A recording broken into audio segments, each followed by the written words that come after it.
Welcome to the second episode of CFO Insights. As ever, I'm your host Roel Boons, and in today's episode we dive into the European CSRD regulation and how it affects the CFO's job description as well as their organization.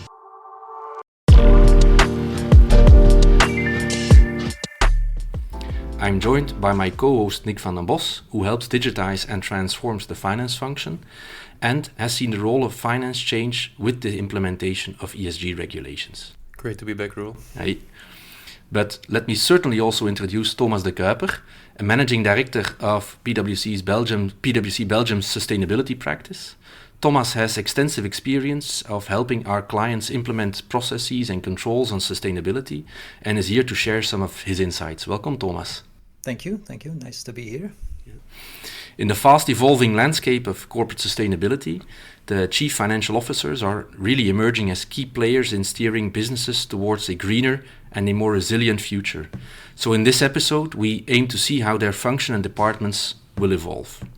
Thomas, before we dive into the practical application considerations for CSRD, perhaps it's good to give everyone a brief introduction into CSRD. Yeah, of course. I'll try to keep it brief, Roel.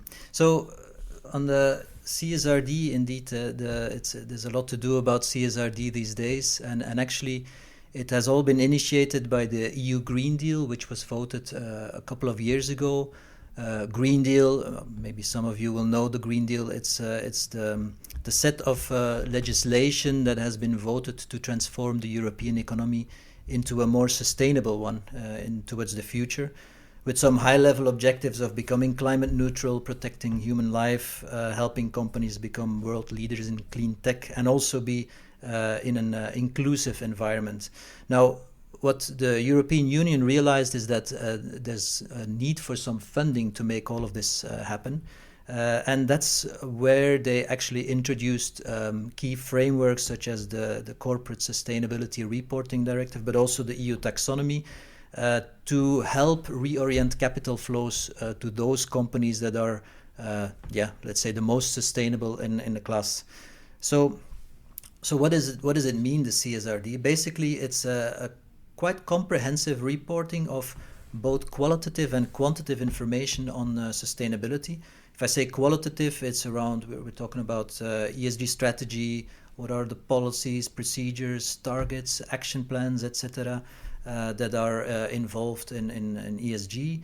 Quantitative is then what we're quite more used to, perhaps, on the metrics such as your scope 1, 2, or 3 emissions, your carbon footprint, but also could be your water consumption, your water discharge, key metrics on health and safety, which is also quite crucial in a number of environments.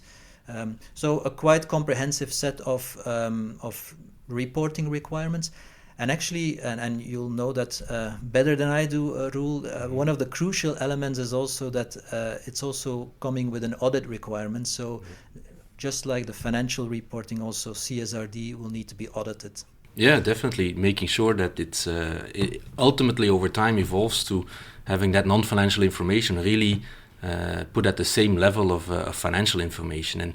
And I guess, Nick, that's also part of the reason why we really often see that the topic of ESG and reporting thereon really ends up at the table of the finance department. Yes, indeed, Roel. So I think the topic of who now owns ESG or CSRD reporting, it's definitely a topic of debate in many of our clients.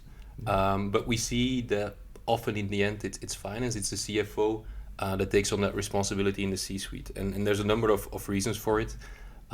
Finance obviously is already very familiar with reporting processes, financial reporting processes, often knows very well the data of the company, the systems of the company. And then it's a rather small step towards now not just reporting on financial information, but also on non-financial information, ESG data that's required based on the new CSRD requirements. So what we see is that financial reporting, it's more and more involving in what you could call corporate reporting. So that's reporting not just on financial data, but also on non-financial data. And often that also leads into a shifting role of finance, and that's somewhat similar to what we talked about last time on the podcast around AI, where finance needs to develop new technological capabilities. Here we're again talking about finance developing new capabilities by having to look at non-financial data. What we also see that this is really an opportunity to also elevate the role of the CFO. We see that investors are more and more interested in robust and accurate ESG reporting, and it can be a differentiator for a company. For example, having a credible ESG story can be essential for raising new capital, engaging with the capital markets. And so CFO, by taking on that role, can really be critical to ensure this. Yeah, well, maybe I can pick on that, Nick, because indeed I think it's clear that a lot of finance teams are getting involved in sustainability reporting, but it's also important to note that sustainability is more than merely the reporting out, of course. Sustainability will always also need to involve other departments across the organization than just the finance function, and that's what I think it's important to not forget. Yeah, definitely. And Nick, I've heard you say that in the end, growing interest from investors, but at the same time also a consensus seems to have emerged that the environmental, the social, the governance issues, they're really crucial to the corporate world, but at the same time those investors generally don't really seem to accept a lot lower returns on their investments. So how should companies really report to this divergence, Thomas? Yeah, well, it's a very good question, Roel. And I think at first sight, indeed, you could say that there seems to be a divergence between ESG performance and financial return on investment. However, based on what we see at our clients, but also there's a number of studies that also confirm that it's not so much a real conversion or a diversion that is taking place, but it's more finding the balance between both. The one, it's not the one or the other, but it's actually both of them going hand in hand together, basically. We have also, for instance, the global CEO survey showed that 40% of the global CEOs report that they have accepted lower hurdle rates for climate-friendly investments than for other investments. So some CEOs are willing to make the trade-off in the domain of sustainability versus finance. So what I hear you say, Thomas, and I agree with it, is that ESG is or should be more than just a compliance exercise. I think when you talk about CSRD, first and foremost, we're talking about compliance, but it's more. And what we see is that it becomes sort of what you could call a license to operate in the future, I think. Yeah, definitely. I mean, you look at various sectors. If you have companies, for instance, that depend a lot on public tendering, we have a few that we're working with. Well, if you're not looking after your ESG performance, then you can already forget about winning public tenders. And it's the same thing in financing. A lot of investors, they're also driven by certain regulation to have green or sustainable investments. The Sustainable Finance Disclosure Regulation, which imposes clarity and comparability on sustainability within investments. So also investors are indeed looking at ESG in their investment decisions. So it's no longer just a finance story. It's definitely also a sustainability and finance story. Not only in thinking, I've heard you say climate and environment, but I've personally had a few cases where effectively diversity is really put on the agenda of my clients and in turn on me as one of their suppliers. To make sure that I have a decent representation within my team, for example. So I can really confirm that in terms of also private tendering, that it's becoming more and more of an item that the companies are really actively pushing forward.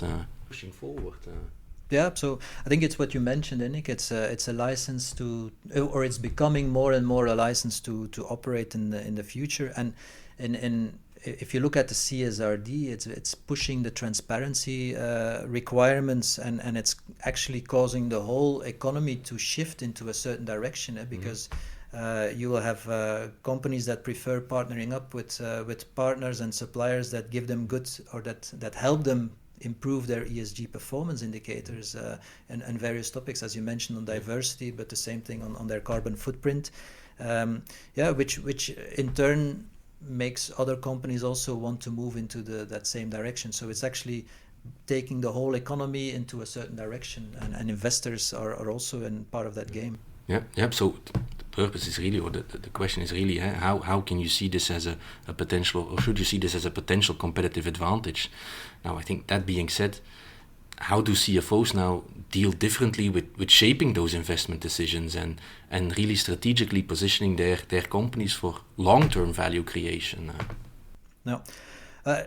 Indeed, to be honest on that one, I think based on what I see in the market at clients currently, we're still at the starting position for this shift to take place. And currently, a lot of the decision taking is still more on an ad hoc basis, where sustainability and parameters are actually included in investment decision or capex decisions. Mm-hmm. However, we see more and more that there are certain mechanisms that are gaining some traction in the market. And an example is the internal carbon pricing mechanism, whereby the key investment decisions also get an internal carbon price, whereby actually you don't only consider financial performance of your investments, mm-hmm. again, as mentioned before, but you're also going to look at your carbon footprint and how is a certain investment going to help you reach your targets of CO2 emission reduction, for instance.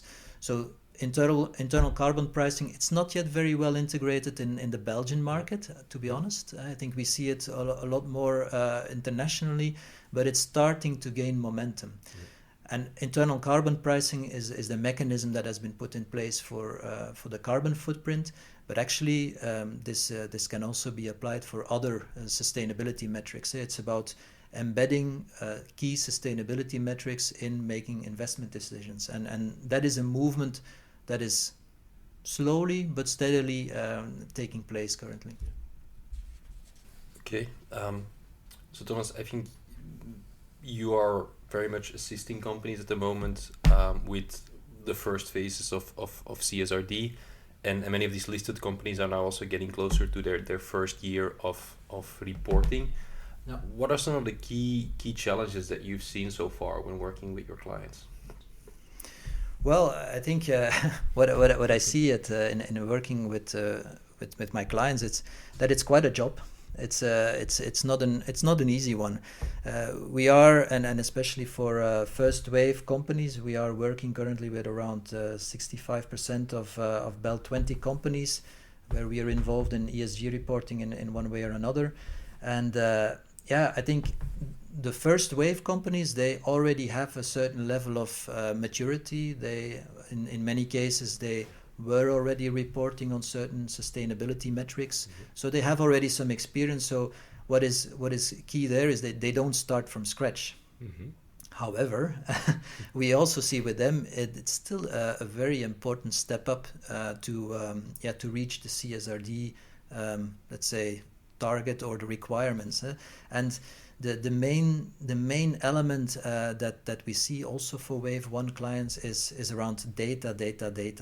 The CSRD, even if you already report on certain ESG metrics, CSRD is extending that quite tremendously, and merely the number of metrics is actually increasing a lot. And then the second hurdle, linked again to data, is that there's a certain requirement of maturity of that data, and what we've seen typically in the market is sustainability information is currently very far from the maturity of financial information, and it's normal because it has never been properly audited in the past. The sustainability information is very scattered in the organization, needs to come from production systems, from health and safety systems, from HR systems, so it's very widespread across the organization. And we see that also for Wave 1 companies, it's still very challenging to get that maturity level at the right level.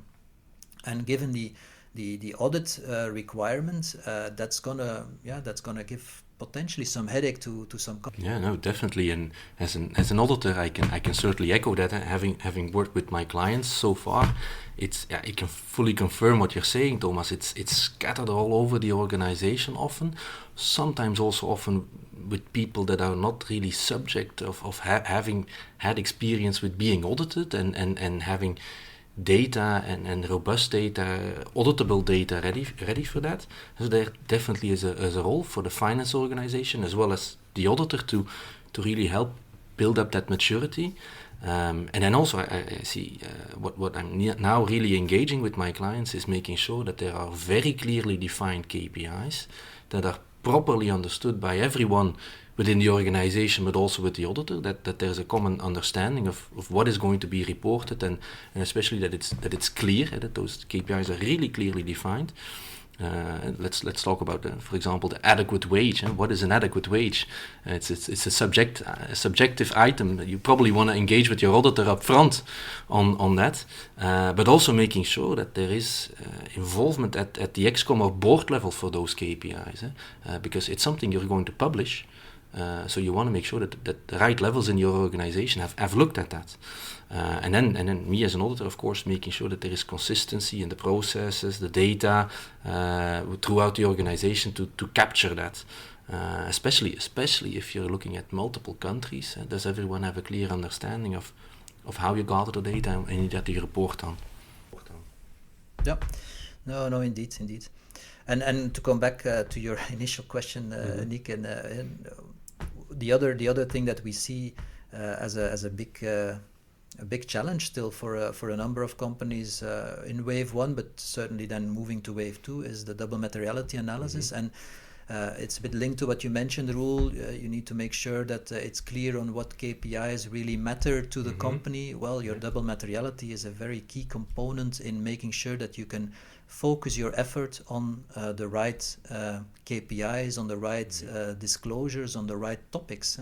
And so that not only for your reporting, but also for the efforts that you put in within the organization, that you can put in the effort in the topics that matter most to the company and the topics where you can have a real impact. And so I think there the double materiality for many companies is a fairly new concept, and it's not to be underestimated, the importance of that first step. I think the other thing, we're not going to go into tremendous depth, but I did want to raise it as well, is the EU taxonomy. EU taxonomy for listed company was already around for some years, or at least 2 years. Now it's actually extending as well, and there's a lot of work behind reporting on EU taxonomy, where finance also will play an important role. So definitely EU taxonomy is not to be underestimated. And if we then move to perhaps the companies that are more going to wave 2, so that's companies that need to report over financial year 25. I think there you could say it still feels quite far away, 25, but experience shows us that you might as well get started as soon as possible to make sure to give yourself the time to get those data collection processes, those data reporting processes, to get the right maturity in place, and linked to that, and it's also in view of that maturity, I think leverage ESG technology or ESG reporting technology as from the start, as it helps to ensure that consistency in the data collection. Yeah, something that I've seen there, working on a day-to-day basis with the different finance system vendors, is that they're all investing in some sort of CSRD or ESG reporting capabilities at different levels of maturity, and it's definitely not at the same level of maturity as, for example, financial consolidation or external reporting capabilities these tools provide. So there it will also be very interesting to see how the different software vendors, that your ERP or EPM software vendors, how they will evolve in the coming years, and who will be really able to provide some good out-of-the-box CSRD reporting capabilities. Yeah.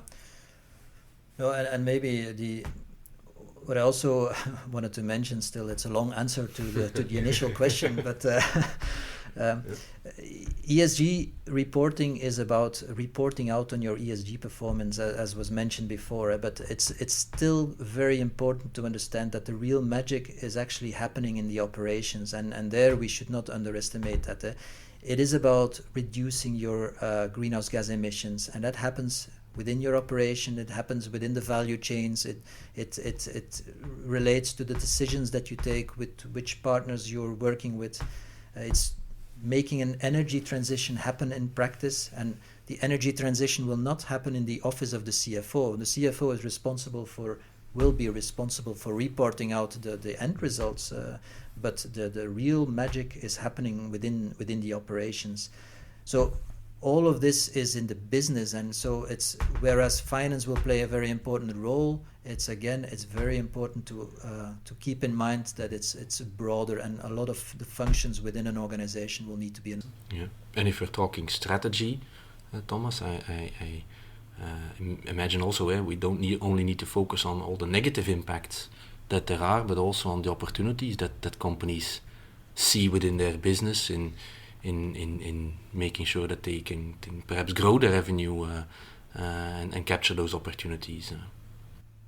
Yeah, indeed. It's not only about the negative impacts and the risks that you face, but it's also about opportunities and to grasp those opportunities and leverage also or show all the investments that you do in making sustainable products, for instance, and putting forward innovation for products, whether you're helping to isolate buildings, it helps achieve green targets, let's say. So there's a lot of opportunities also within sustainability that can be captured and that can be reported upon.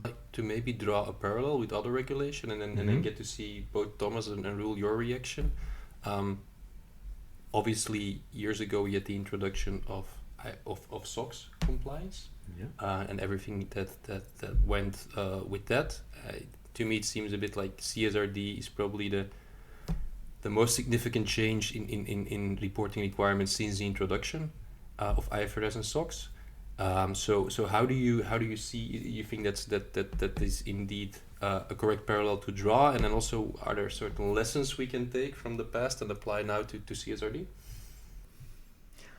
Nick, it's an interesting parallel that you take there, and I think by accident I was also involved in a lot of the SOX implementation starting in the early 2000s, and indeed it's there's some when SOX was introduced, it was a huge thing for a lot of companies, the US listed companies then, where companies started implementing hundreds of controls to make sure everything was under control. And then we saw the pendulum swing a little bit in the other side, where companies said, okay, maybe we need to be a little bit more pragmatic in these things. So you could indeed pull a bit of a parallel to CSRD, but there are also differences with SOX. I think whereas in SOX you kind of leave it up to the company to define, okay, put in place your internal controls over financial reporting. The ESRS or the European reporting sustainability reporting standards, they more clearly define what are the metrics and what are the KPIs that need to be reported upon. So from that angle, there's a lot less room for maneuver, let's say, even though there's still quite some level of interpretation that is linked to it. But there, I think there is a difference with SOX. I think in terms of lessons learned, also for SOX, it's critical to not just consider it as a compliance exercise, but to focus more on the value it brings. And the same is applying for the CSRD. If you are just considering this as a compliance exercise, it's not going to work, and you're not going to reap the benefits out of it, because in the end, CSRD, as we mentioned in the beginning, it's your license to operate, so that's quite already a good value to draw from it. So that is an important lesson learned. And if I might chime in, Thomas, I think you're absolutely right. Making sure that you don't need to swing the pendulum from the one end to the next, making sure that you really have controls and KPIs that are really fit for purpose. To fine-tune them as much as possible as you can already, learning indeed from SOX, because it's from a size perspective and a difficulty perspective.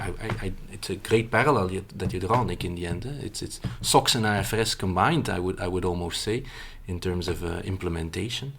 And I'm sure that we will continue. Companies will continue to refine over the next few years, as also their competitors are now coming up and going to come out with their integrated reporting. So lessons will be learned from that as well. But let's not forget, a lot of companies are already reporting certain KPIs. So there is a lot of material out there that you can already use and look at to see what companies define as key for them in terms of sustainability. A lot of companies have already defined that, and it's out there. So you can look at your competitors as well to benchmark a bit. Exactly. Yeah. Now the other difference perhaps is that the ESG regulatory landscape is quite a bit broader than SOX, and as such it also makes it a little bit harder to navigate. And this podcast is probably not intended to go in every single direction that we can. But on the other hand, you have within the ESG domain, you have the CSRD, so the Supply Chain Due Diligence Directive. You have the EUDR, the Deforestation Regulation. You have CBAM, the Carbon Border Adjustment Mechanism. You have the industry-specific regulations such as REACH, EU Waste Framework, the EU Pharma Reform, which all also have elements of sustainability embedded in them. And it's going to be quite an interesting challenge for companies to navigate through all of those different requirements that come to them. So from that perspective, I think the ESG landscape is more complicated and more broad than the SOX landscape. Nick, I have the feeling that Thomas is already inviting himself for a new episode, but that's for a few months down the road, perhaps, Thomas, if some of these build up some more maturity. But no, thanks a lot for sharing your insights, both of you, Thomas, Nick. It's very insightful to really see how these regulations that have come out that involve ESG, environmental, social, and governance. I think we've spoken today on the role that finance organization and the CFO can play in rolling out this new reporting, a bit of the critical tools it has in hand, and how the finance department will change going forward. I think we've spoken as well as how important it remains to keep in mind that regulation is not only intended to have companies report, but also define and implement that strategy to become greener and more social. So I guess it will be up to the CFO and the rest of the executive team to set out that strategy and define how it affects the returns, both from a short and long period of time frame. Certainly exciting times, but I guess that's definitely. I guess that's all for this episode. But I guess we look forward to the next episode where we'll be talking a bit more on the effects that Pillar 2 has from a tax perspective on how the finance teams can leverage the finance knowledge, tools and processes effectively. So certainly stay tuned. And Thomas, perhaps to the next episode, I guess. Yes, well, I won't be there for Pillar 2, but... Good. Thanks a lot. Bye-bye. Bye.